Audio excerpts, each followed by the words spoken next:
Despite it, you think about it, better than $700 million that's going into the Paycheck Protection Program, including all ancillary monies provided, including this latest wave of financing. If Howard Schultz, the former Starbucks chairman and CEO, is right, it won't be enough. And a lot of those same small businesses requesting aid simply won't get it or will be on tenterhooks by Labor Day, when a lot of them will be just out of business.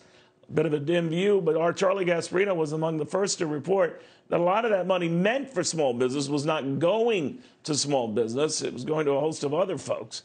He joins us right now. Charlie, what do you make of that? Howard Schultz saying, I'm not convinced this is going to be the great, cure. What do you think? Well, Howard Schultz is pretty plugged in to the banks who are doling this money out. He obviously runs a franchise of small businesses, so to speak, in his Starbucks. So he knows what he's talking about. And I would say he's basically right. Used to, yes. I'm sorry. Kind of synonymous with the brand for some reason. I'm sorry about that. Here's what I know from people inside the big banks who have to dole this out, and what they're telling me is that this money is going to be gone within days. The last one took about a week or so. One of the reasons why is because on the bank end there was some glitches in terms of their technology. Also, the rules were rolling. There were some banks that weren't involved at first. Wells Fargo couldn't dole out the loans because the Federal Reserve was preventing it from doing so because it had some capital requirements it had to comply with regarding the fake account scandal. So it was a sort of work in progress. Now what we have is basically everything's set up, and what we understand is that this money, this extra whatever it is, $200–300 billion.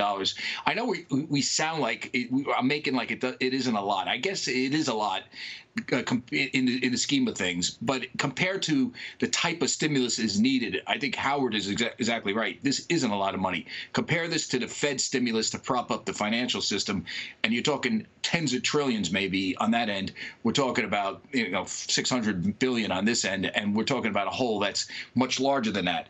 On top of it all, Neil, the money's going to run out. On top of it all, there are still loopholes in who can apply for this.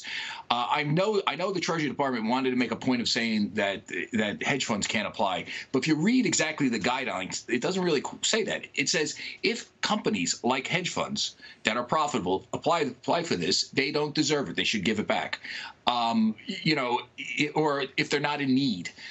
These are sort of broad sweeping, statements. And what we do know is that financial firms are still applying. We do know that independent advisors, these are brokerage firms.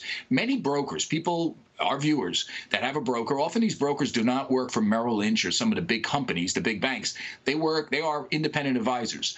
These folks are applying for the loans. Now, should they apply for the loans?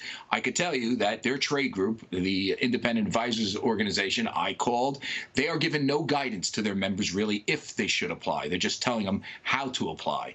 And then it becomes the moral question, should they apply? These are folks that are generally making fee income on depressed assets that have gone down in value since the pandemic market collapse occurred.